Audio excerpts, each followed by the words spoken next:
Assalamualaikum warahmatullahi wabarakatuh. Nama saya Nasratul Aulia dari kelas Ekonomi Syariah G dengan NIM 401180259. Di sini saya akan menjawab pertanyaan tentang ciri-ciri yang menandai kapitalisme. Yang pertama adalah adanya hak kepemilikan perorangan atas berbagai macam faktor produksi termasuk sumber daya alam.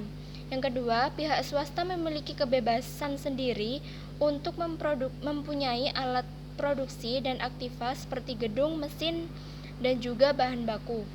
Yang ketiga, pihak swasta memiliki kebebasan penuh terkait barang apa saja yang ingin diproduksi beserta jumlah barangnya dan bebas untuk menentukan harga produk yang dijualnya.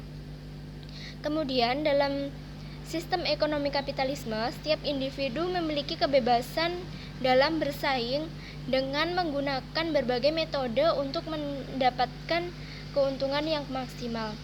Dan juga dalam ekonomi kapitalisme, pemerintah cenderung tidak ikut campur dalam kegiatan perekonomian. Yang selanjutnya adalah tahap-tahap perkembangan kapitalisme. Tahap-tahap tersebut dibagi menjadi 3, yaitu kapitalisme kuno, kapitalisme muda, dan kapitalisme modern. Untuk kapitalisme kuno,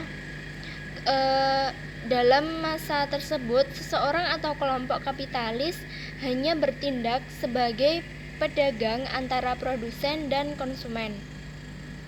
Yang kedua adalah kapitalisme muda atau neokapitalisme yang terjadi pada abad 16 sampai 18. Kapitalisme muda ini berjalan bersamaan dengan pelaksanaan politik ekonomi merkantilisme yang negara ikut campur dalam masalah perekonomian.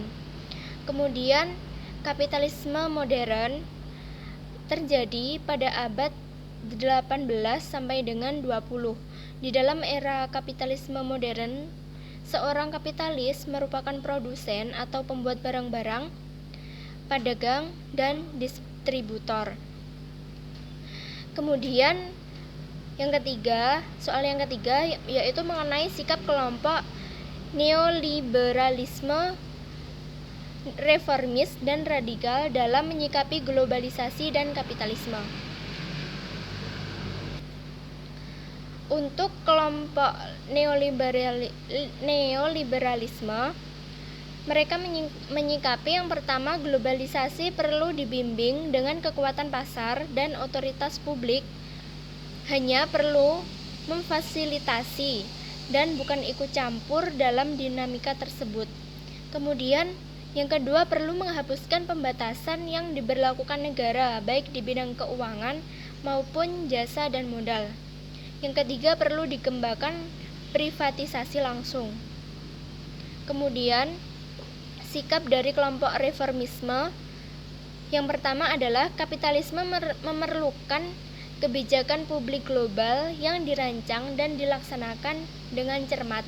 Yang kedua, untuk melindungi bahaya kapitalisme perlu dikembangkan jaminan resmi standar minimum atau penghasilan pokok, perlindungan kerja, dan kontrol lingkungan. Yang ketiga, mendukung tindakan antitrust dan kontrol resmi lain untuk membatasi kekuasaan monopoli. Kemudian yang terakhir, sikap kelompok radikalisme yang pertama adalah diperlakukan deglobalisasi untuk memulihkan kegiatan ekonomi, keseimbangan ekologikal, integritas budaya, dan demokrasi. Kemudian perlu pemisahan negara dari jaringan ekonomi global. Yang ketiga, globalisasi dinilai justru mengancam pluralisme. Dan yang terakhir, tergantung pada revolusi sosial. Mungkin itu saja yang dapat saya sampaikan. Apabila banyak terdapat kesalahan dan kekurangan, saya mohon maaf yang sebesar-besarnya. Wassalamualaikum warahmatullahi wabarakatuh.